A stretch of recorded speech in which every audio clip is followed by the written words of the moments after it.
I just finished reading The Ins and Outs of In-N-Out Burger, the inside story of California's first drive-thru and how it became a beloved cultural icon. This is by Lynsi Synder. That's the president, owner, and also the granddaughter of the founders of In-N-Out.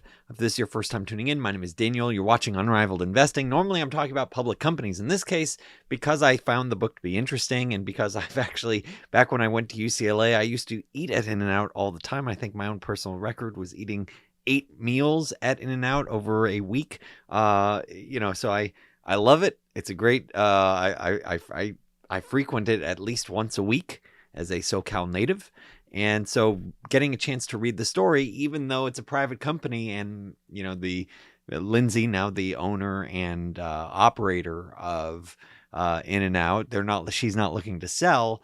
I think there are some lessons that a lot of people can learn and a lot of people can apply to investments that they may hold. So that's the reason why I want to make this video, sharing a little bit about the story. Obviously, the full context, you'll want to read the book. But let's dive right into, some of the story that might be helpful or eye-opening for you. And so the first thing is that In-N-Out was launched by Harry and Esther Snyder in 1948 as a 100-square-foot hamburger stand. So this was teeny tiny. This was back in Baldwin Park in SoCal. And launching this required a lot of effort, a lot of initiative. And this is, what you were talking about is a small burger stand where Harry would take the orders. It was a drive-through. You didn't have room to sit.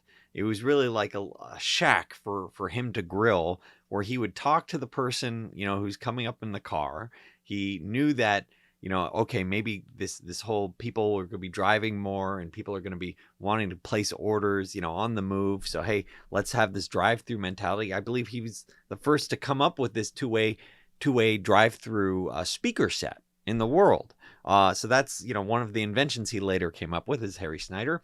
And so what we were first talking about is a shack in Southern California where he was doing the cooking, taking the orders, calculating the change, what's the taxes that need to apply to it, all that. And his wife, Esther, would also help with the bookkeeping and also help with making some of the patties.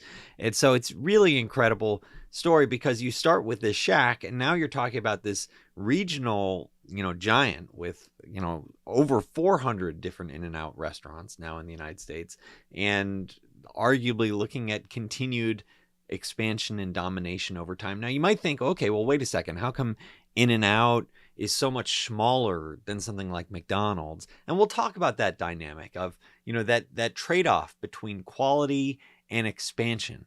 And that's clearly been something that the owners of In-N-Out have thought long about. And you look at In-N-Out now, and Janet Yellen, Treasury Secretary, that's where she went before meeting with, various different Chinese leaders, a meeting at LAX, In-N-Out. You see various different celebrities celebrating at In-N-Out. They got their Golden Globes. Okay, let's celebrate by eating. This is the Westwood In-N-Out. This is the one I used to historically frequent many different times. See, it's become a societal, huge, cultural aspect where people just love it. Even Warren Buffett has talked about, to the students at UCLA back, I believe, in 2005, that he would love to own In-N-Out. He would love to acquire it, yet it's not for sale. They're happy to keep it family owned. So what have they done that's made this such a loved cultural icon? How have they done it? So really it comes down to, one is a very simple, straightforward menu. They're not layering it with just more and more complexities. I think one of the most recent things was adding hot chocolate cocoa that you could have on rainy days for free if you're 12 and under, or you could just order hot cocoa any other day. But I think that's, what you're really looking at is a very simple menu that changes maybe once every, decade. And it's still, you could arguably look at this and you can't tell what year you're in, maybe even what century. You're okay. Is this 1960s or is this 2010? And so, okay, well, from the prices that it's not, 1950s. But you see double, cheeseburger, hamburgers, French fries, super simple menu, and super simple in terms of, okay, this fry and drink combo. You're not getting, the Happy Meal. You're not getting the chicken nuggets. You're not getting the clown sundae. You're getting very, straightforward. You're not getting any sort of toys that's sort of to incentivize the parent to go, okay, let's just go pick up a supersized, Whopper or Big Mac. Very simple, straightforward menu. And a key aspect is that you also have these, waitressing and waiter staff that are just extremely friendly. You always get that they're going around. Sometimes they're doing above and beyond, what you expect, saying, hey, can I refill your beverage for you? Even, it's not a tipping location, but here it is. The staff will do that. And, it's always very clean. And so you have a simple menu that's not looking to make it overly complex. You have clean and friendly staff that are attentive, and then you have very high quality food. And this is a theme that just gets repeated over and over throughout the book, which is, they put the motto in the meat processing department, where they make a point of, look, if any cut is not very good, just kick it out, just don't use it. And that's been one of the key themes. There was a story when Harry was worried, the founder or the co-founder, he was worried about a steakhouse that was going to be opening up across from one of his early burger stands. Keep in mind, he's starting from effectively a shack. And so he was worried, he's the steakhouse. They might have more money than me. They're going to compete with us potentially. What am I going to do? And so then he goes to the butcher shop and he sees the meat that's being, served to him, that's being set aside for him, and what's being set aside for the steakhouse. And he saw what was being set aside for the steakhouse wasn't the high quality meat that he was looking for in an In-N-Out Burger. So he knew, okay, I don't have to worry anymore about the steakhouse because he was doing the work to actually check out the quality. So it's this lesson of constantly, having this unrivaled quality when you're having their burgers, the fries. I mean, if they also make a point with the ingredients of the fries. If you were to go to something like McDonald's, you might be dealing with dozens of ingredients when you're looking at some of these things, whereas they keep it super simple, like only 3 ingredients, I believe, in the French fries. I think it's like sunflower oil, salt, and potatoes. I mean, and that's the reason why you get this loyal customer base like myself. I personally like the well done fries. I like it a little crispier. I personally think they make the best fries around. I'd love to hear your comments below if you disagree. I also get it with the chili peppers. That I like having a little spice of the chilies. So how have they done it? I've talked about some of the things that have set them apart, but what have they done? And what have they had to go through to make this happen? And I think it's worth understanding that any accomplishment, and building a multi-billion-dollar franchise like In-N-Out, even though it's family-owned and private, any sort of overnight success is a lie. What you're talking about is decades of work and effort from their team, from their staff, from their associates, and what once required immense work from the founders as well, where, Harry and Esther, they were working 6 to 7 days a week. So for all the enterprising, builders out there that are watching this video and you're thinking about, hey, how do I build my own business? Just recognize you're not alone. This is a very humbling and tough path. And for, Harry and Esther, that meant literally working 80-hour work weeks. Harry actually made a point of living right across the street from their first location, I believe.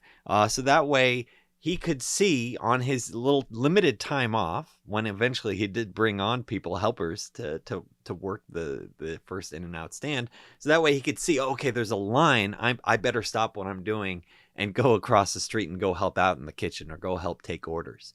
So it shows you, just the amount of commitment. And it's a data point. It's a funny commitment that you're going to want to reflect on, because when you're thinking about your own investments potentially, or your own, journey, if you're looking to build a company or you're looking for companies that you're going to, partner with, do you have management that's that level of alignment, that level of commitment, not only to a vision, but to hey, this is what we're going to build. And there are modern day examples of which, I recently called out to my subscribers a company that I bought where the founder, who also owns around 20% of the company, he turned down a huge paycheck.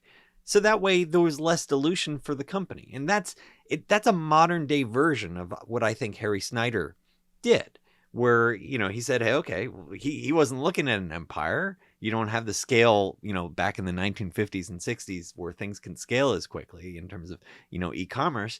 And so what he did is he lived it, and that's very clear. It was for the founding family. They really do view In-N-Out sort of as a family for them. The people that, they knew. There's been some marriages, in and out of it, where people are related to each other. But there have been immense hardships, beyond the hard work that you'd expect from a startup, beyond the hard work of launching it. But there's just been immense hardships, that they faced. So Harry and Esther, they lived through the Great Depression and World War II. As a result, they took a very cautious approach to expansion. And this goes back to the reason of, well, how come, McDonald's expanded so much faster? Well, they had some very, first of all, they compromised on the quality. That is crystal clear. I haven't been to McDonald's in years. Nothing wrong with it. I mean, some people prefer McDonald's, so I'm not trying to put anyone down. I'm just saying, like, if you want a higher quality experience, you go to In-N-Out if you have that option. And so part of the reason why In-N-Out didn't expand as quickly is because this conservative culture within it saying, hey, we would only buy or expand, this lot when we have the cash to do so. We're not going to lever up. We're not going to be in a position where they were thinking back to the Great Depression where people, went hungry. And as a result, the expansion is arguably much slower than someone that's using debt to finance the rapid growth. So that's something to think about. What type of culture do you have? Does that sort of have a trade-off? Obviously, a key aspect in In-N-Out is that they've kept their prices very, very affordable. So that way all different types of people could come in. But that's partly because they're thinking about quality. They're thinking about volume. They're thinking about, the culture that they're bringing in. Clearly, the Great Depression and World War II shaped Harry and Esther. Another aspect, and a lot of people, and I see this often, is a lot of people look at the success of someone and they go, oh man, I wish I had that wealth, or I wish I had that experience. But the reality is, whenever you have that, you need to take the whole picture. And oftentimes the whole picture has a darker side to it, or has elements that you might not appreciate. And in this case, as a form of discipline, when Harry was a kid, he was locked in a closet and not fed at times. And so he was abused. And unfortunately, as he became a dad, he didn't know the appropriate boundaries with which he should discipline his children, leading to physical, mental, and emotional damage and abuse for his own children, Guy and Rich. And so this is, there's an expression about multi-generational curses. And I think that's the type of challenge that you're looking at. And some people might say, well, isn't a multi-generational curse awful? Why would anyone ever inflict it? And I think what you're really talking about here is oftentimes when you have a problem in one generation, it gets passed through to multiple generations. And that's what you're looking at in this. It's not deliberate. It's that the people become shaped by this. And then it ultimately, impacts their behavior. And it had a very clear impact on Guy and Rich, who immediately succeeded Harry after Harry, I think he had issues from being a chronic, cigarette smoker. So Rich and Guy, who succeeded Harry, they both had their own issues because of this. And both of them had, used various types of drugs and had clearly issues, having been raised in an environment that was less than optimal. Another example of unexpected hardships. And this actual story reminded me of what happened with Sam Walton, where one of his first stories, one of his first stores, you're talking about the Walmart enterprise. One of his first stores was hit by a tornado, and then before that, he had the landowner effectively take over, raise the rents off of one of his 5 and dime stores at the very beginning. So you're going to have huge unexpected shocks. And the importance is that you keep putting your feet forward, one foot after another. And, you had a huge near fatal challenge with In-N-Out when their warehouse caught fire. So when Rich took over after his father Harry passed away, a routine inspection by the U.S. Department of Agriculture, the inspector accidentally burnt down their warehouse and meat production hubs, where the inspector left on an indoor space heater. So just think about this. They're doing their job. They're getting, solid, score on, cleanliness, doing what they have to do. And they're above and beyond in terms of meeting standards, but it's the inspector who leaves on a heater, causes a fire, an accidental fire. This is a huge disruption. As Lynsi Synder describes in the book, this is a direct quote, "It would take years to account for the losses, much less replace what was destroyed. The fire was a devastating blow because the building was very underinsured." So the insurance wouldn't cover the losses. How would my family and the In-N-Out associates keep it from being fatal? And I really, this story really comes together in terms of the answer for me is that you want to find win-win relationships. Now, you might not expect that right away, and a lot of people reach for that last dollar as opposed to thinking about, okay, what's a sustainable win-win relationship? And this is something that, I didn't even think about, until reading, this part of the story, which is that their vendors, because they made a point of paying their vendors in a timely way, their vendors were eager to keep doing business with them. And so if you treat your partners well in life, you have an unrivaled relationship, not only with your customers, but also your suppliers, you're more likely to have an unrivaled business that's going to be able to withstand the unexpected stressors of life. And there will be unexpected stressors in everybody's life. So this is the important lessons of be kind to others, go treat them as you would want to be treated. And that's the lesson with these suppliers. These suppliers said, "Oh, you're in hardship." And you didn't in the past, and this was a key point from Esther. Esther would make sure they would get paid on time or early. Whereas oftentimes, in corporate finance, it's like, okay, look at me. I extended the days payable by an extra couple of days. Now it's, 35 days. That's not a win-win relationship. Those suppliers, do you think they're going to step up for you if you have a catastrophic, building or manufacturing incident, where your key facility burns down? Do you think your suppliers are going to say, "Oh yeah, let's help you out with the payment terms"? So that only happens when you start building that goodwill with years of advance, saying, "Hey, I'm going to treat you well." And so that's where I love the win-win aspect of this. It was a key lesson, from this book, seeing a real example that part of the reason why they survived such an unexpected, huge challenge for them was because of their favorable relationships with their vendors.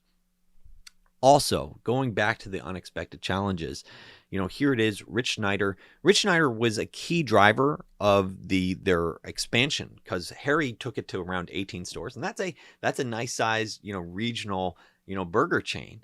But he, Rich, I believe the younger son, took it to the next level, to, expanded by several dozen and was looking at, expanding into Nevada. And this is just an example of bad luck in life, is that he was taking a plane back and another plane, I think, got their plane in their wake or something like that. And it caused their plane in John Wayne Airport to crash. And he and a couple of other executives died in that crash. And it was just absolutely horrible. And this is why I'm sharing this data point, because someone might look at Lynsi Synder and think, oh, the heir to In-N-Out, life must be peachy. Well, she had a super close relationship with Rich. And so this was a terrible blow for her. And then her dad, Guy, so Lynsi's dad, Guy, who suffered from a motorcycle accident and substance abuse, he later, and he was on and off from being clean. He takes over after Rich, unexpectedly, dies from the plane crash. And Guy takes a much slower expansion approach, focusing back on the quality. The quality never went away, I don't think, but it was just saying, hey, let's just make sure we have our principles in place, and it's more important to make sure the principles are there versus expansion, even though he himself did some expansion. And, he passed away early as well. You're talking about two sons of Esther Synder. They both passed away before Esther died. So this is just very, think about the mom. You are the one of the co-founders of a business, and your two sons pass away. Guy Snyder passed away effectively from substance abuse, where it was just too much on his heart. And so this is just incredible to think about, the journeys that people go through. And that's part of the reason why I oftentimes talk about on this channel, that everyone has a different journey. And so I sometimes go, okay, this stock, it's too rich for me. I don't quite understand it, but I can understand maybe why someone else will do it. And I hope it works out for you. And sometimes I see things where I go, okay, it's cheap, but maybe I don't like management, or I don't like a certain part of the story. And I just go, it's not for my journey. And that's what I mean by this, is everyone's journey truly is so different. And they're going to have challenges, biases, experiences that'll so dramatically shape who they are and the choices they make, that one needs to respect that. And you can't fully see it having not lived all these experiences. And so thinking about Lynsi Synder, she herself acknowledged in a very mature way in this book. And I'm grateful to her for publishing it. She didn't need to do that. She did it for the 75th anniversary of In and Out. She didn't need to share a little bit about her own personal story. She didn't do the full thing, but she shared enough to show that she had real challenges. And with some introspection, she shared that because of the losses of the unexpected losses of her dad and her uncle, she was eager to look for some sort of security blanket. And so she quickly, went from relationship to relationship. And as a result, had a number of failed marriages, I think 3 different failed marriages. But ultimately, in that low point, she, for herself, she found religion, where she, going to Christianity. And this is where you'll see some of these one-off, lines here. This is, calling out to, various different religious texts, primarily Christian and Jewish Bible, Jewish Torah, where it's saying like, hey, here's this line that, you won't actually read the whole thing, but they'll call it out to say, this is something that was meaningful to Lynsi. And that's why she's putting it there. And it's a way of, it's not hitting you over the head. You'll notice here that it's at the bottom of the fry container. But what she's doing is, it's about educating, and it's about really, from her perspective, I think, being grateful. And her way of saying, hey, I found religion, and that's helped me with my challenges. And I'm going to, thank God by posting it on everything. And so she, you have it on the fries, you have it on the cups, you have it on coffee cups, you have it on burger bags. Look, everyone's going to have their own different journey. I'm not trying to put religion on anybody, certainly not on Unrivaled Investing channel. But I am sharing that this is how different people have coped with their own challenges. So good for her for, in terms of, dealing with the challenges that she faced. A lot of people say, oh, she's a billionaire, how bad can it be? That's why you go back to the life. That was extremely hard to see your dad dealing with substance abuse, your dad, cheating on your mom, you're not even seeing your dad on a regular basis, having the unexpected of your uncle passing away. So it's to show that life has its unexpected challenges. Now, I don't know the full story of Lynsi Synder. I look forward, when and if she writes it someday, I look forward to reading it. But I just wanted to share some data points, because I think it's important to reflect that everyone has their own different investment journey. And I think everyone has their own life journey. And I think there's a lot you can learn from reading and absorbing some of these stories, reflecting on, what are the lives I want to live? And, Charlie Munger, may rest in peace. One of my favorite quotes, and I think about this probably every other day nearly, which is, I'm going to paraphrase it, which is that it's man's nature to compound your errors. And that's paraphrasing it, because what he would talk about is, he would say, one of his law professors would say, hey, tell me your problems and I'll tell you how to make them worse. And that's what you see partly in this story. Okay, you have, some sort of problem, and then, oh, well, why not abuse substances? Or why not, get into an unfavorable relationship with somebody? And so it's just a lesson, constantly going back to that theme of, okay, how do you make sure whenever you face a hardship, which you will. That's the lesson from this. How do you make sure you don't take one problem and turn it into three? So I hope this video talking about In and Out, their history, has been helpful for you. If you like it, let me know, because normally I don't talk about the books I'm reading, but in this case I figured I would, just because, I love In and Out. I hope they continue to succeed. I hope more people get to try it, and would love to, read your comments below. Thanks so much for tuning in to Unrivaled Investing.